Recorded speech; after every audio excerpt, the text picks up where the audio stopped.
The fall of the Berlin Wall marked the fall of communism in Europe, but not in Serbia. The politicians of a single communist party split in fractions around different agendas. Socialists, pro-Russian nationalists, pro-Western nationalists, liberal parties, and many more. No matter what they were, their roots, core beliefs, and culture were communist and totalitarian. This is why Serbia is not a monarchy today and why Communist Party members from half a century ago can be heroes for young Serbians who never met them. Join me on a very controversial journey where we travel back in times long gone to discover terrorist foundations of Republic of Serbia. And don't forget to show your support by supporting the channel, as it helps bringing the video to more viewers. Many are unaware that Soviet Union worked hard to support communism and socialism in Europe after World War I. Communists violated Versailles Treaty by actively working on developing tanks, airplanes, and army for German Reich since the 1920s, up until the moment when Germans surprised everyone in the West by parading new armed forces. Soviets sponsored Red Terror in Hungary, war in Poland, various uprisings on the continent.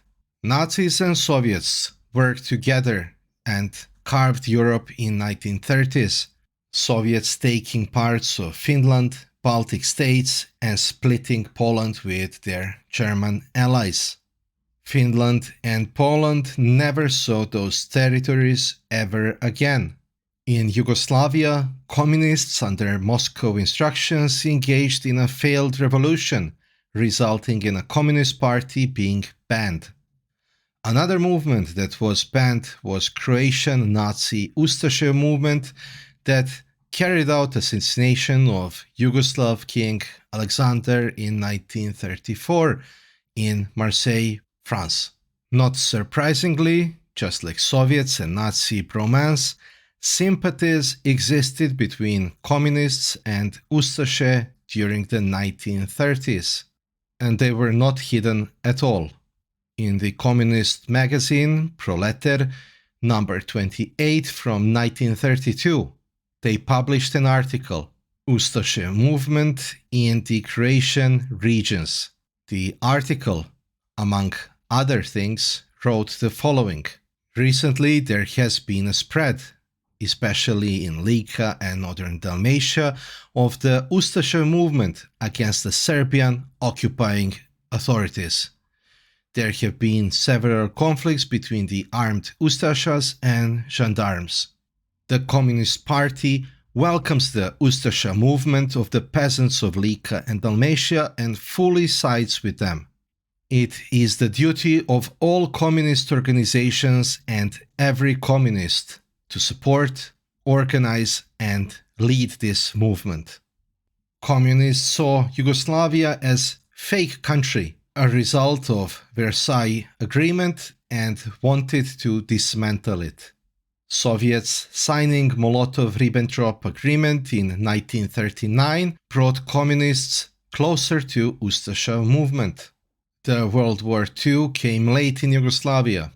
It started with attack on Yugoslavia on April the 6th, 1941, and was welcomed by both the communists and Ustashe. In their illegal publications, the communists spread propaganda against what they called Western imperialist clique led by Great Britain, and never against Hitler's Germany. On the eve of the April War of 1941, the communists boycotted the mobilization. According to the British Foreign Office memo from 18th July of 1944, they confirmed that Tito was, I quote, "A good communist trained in Russia followed the usual party line, with the result that he was pro-German until the Germans attacked Russia on June 22nd, 1941. When the war broke out, the Communist Party in Yugoslavia, of which he, meaning Tito, was acknowledged leader, took a pro-German line. When SOE in Zagreb were trying to organize the various Yugoslav parties in support of this country, the Communist Party would not play. And right up to the German attack on Russia in June 1941, Tito and the Communists did nothing to help the Allies. When the Germans arrived, the Communists did not hesitate to shoot Yugoslav soldiers in the backs, thrilled by the collapse of the state they hated so much.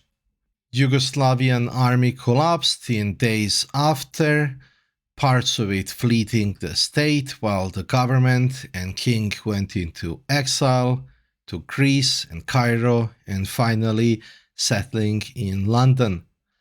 Yugoslavia was occupied and split between victors.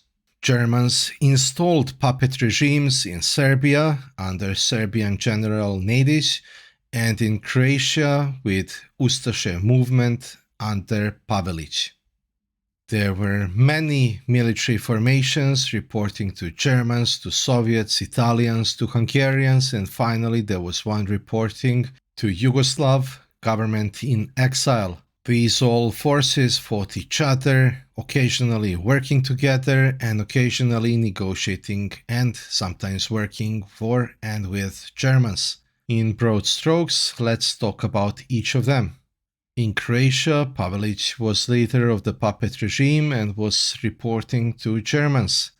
In Italian sector in Croatia, a Serbian priest, Momčilo Đujić, created guerrilla or Chetnik forces that reported to Italians. These two groups were fighting at times. Muslims in Croatia, what is today Bosnia, took part in 13th Waffen Mountain Division of SS Handjar, had allegiance to Germans. In Montenegro, Sekula Drljević, reporting to Italians, was working on creating independent state of Montenegro, but was forced to leave Montenegro by Italians and go over to Germans. His countrymen, Pavle Đurišić, created Montenegrin Volunteer Corps, sometimes also called and referred to as Chetniks. These were reporting to Germans as well. In Serbia, General Nedić created new puppet state and was reporting to Germans. Alongside him, his cousin, Dimitrije Ljotić, leader of Yugoslav Spor movement, organized Serbian volunteer detachment, also reporting to Germans. His forces were specially involved into widespread massacres against Serbian population and were working directly alongside Germans. Still in Serbia, Kosta Pećanac also had his guerrilla Chetnik units that were reporting to Germans. In Kosovo, Albanians were organized in 21st Waffen Mountain Division of the SS Skanderbeg. In North, ethnic Germans were conscripted in German armed forces as Volksdeutsche, operating in 7th SS Volunteer Mountain Division, Prince Eugen. Ethnic Hungarians have been conscripted into regular Honved armed forces. Communist Party organized its own units and were reporting to Moscow. All of these units that were reporting to Germans, Italians, Soviets, Hungarian governments in the eyes of the Yugoslav laws and constitution were illegal and would be prosecuted after war. Finally, there was a Yugoslav army in homeland.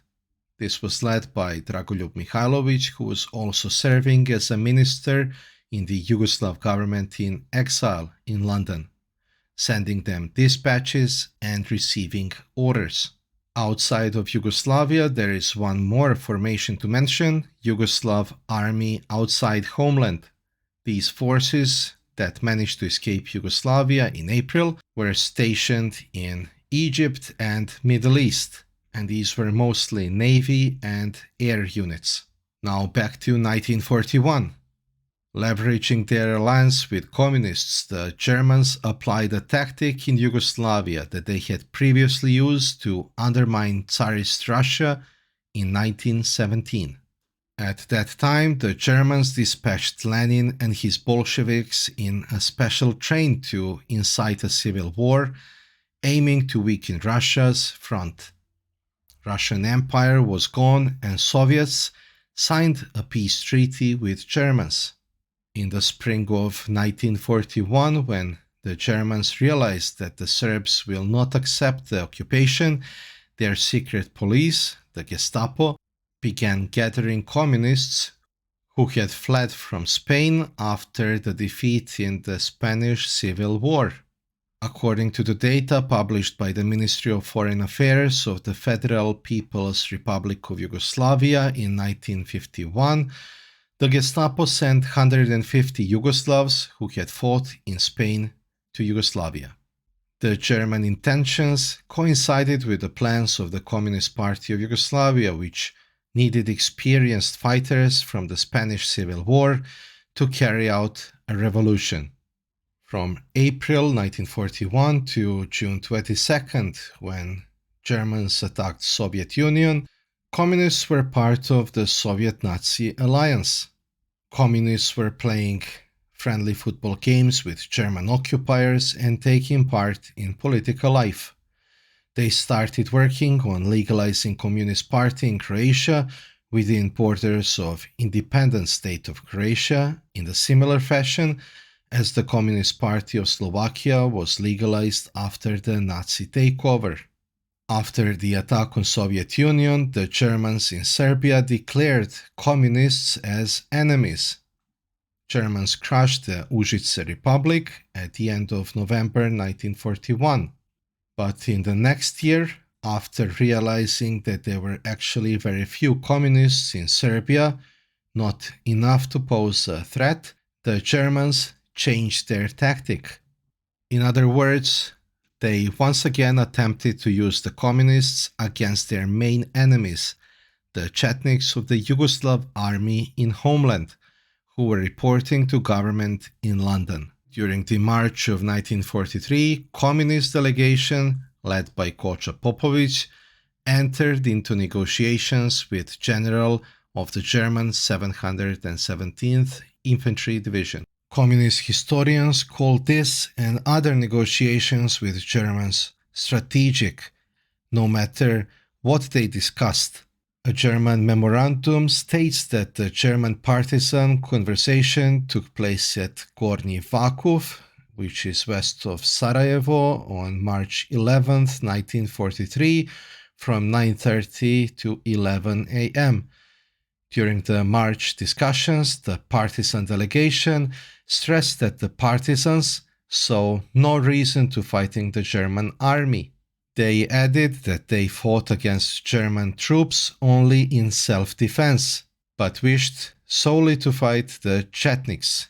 A few days later, on March 17th, the German foreign minister in Zagreb, SA Obergruppenführer Siegfried von Kasch, sent a telegram to Berlin in which, clearly referring to the German partisan talks, he reported the possibility that Tito and supporters will cease to fight Germany, Italy and Croatia and retire to Sanjak in order to settle matters with Mihailovich Chetniks. Not having received a reply from Ribbentrop to his message of March 17th, Kasch sent another telegram to his foreign minister on March 26, 1943, in which he reported that two duly authorized representatives of Tito had arrived in Zagreb for the purpose of discussion with German, Italian, and Croatian military representatives. On March 29th, Ribbentrop sent Kasch a telegram in which he prohibited all contacts with the partisans and asked on what Kirsch based his optimism. Germans started losing more battles in the Soviet Union, and it soon became obvious that the Red Army will liberate Yugoslavia, and that there will be no Allied liberation and landing in the Balkans. Allies had bigger battles to fight and to set up a stage for upcoming Cold War. King Peter, therefore, was pressured by Churchill to recognize communists, and they became part of the legal government in London. The infamous percentages agreement between Winston Churchill and Joseph Stalin confirmed that Yugoslavia was ceded to the Soviet sphere of influence, in exchange for Greece being placed in the British and US spheres of influence. The communists that started their journey as Soviet terrorists in 1920s, Nazi collaborators via Molotov-Ribbentrop Agreement, got to rule Yugoslavia in the 1945 thanks to Stalin negotiating terms with the Allies. The politicians of a single communist party split in fractions around different agendas in 1990s. No matter what they were, their roots, their core beliefs and culture were communist and totalitarian, which could have been seen in their politics and how they understand democracy. The question is, should Serbia reject its terrorist communist republican roots and restore monarchy? I don't know, but I look forward to reading your comments.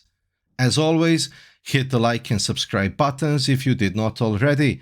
Special thanks to our Patreon and YouTube member supporters.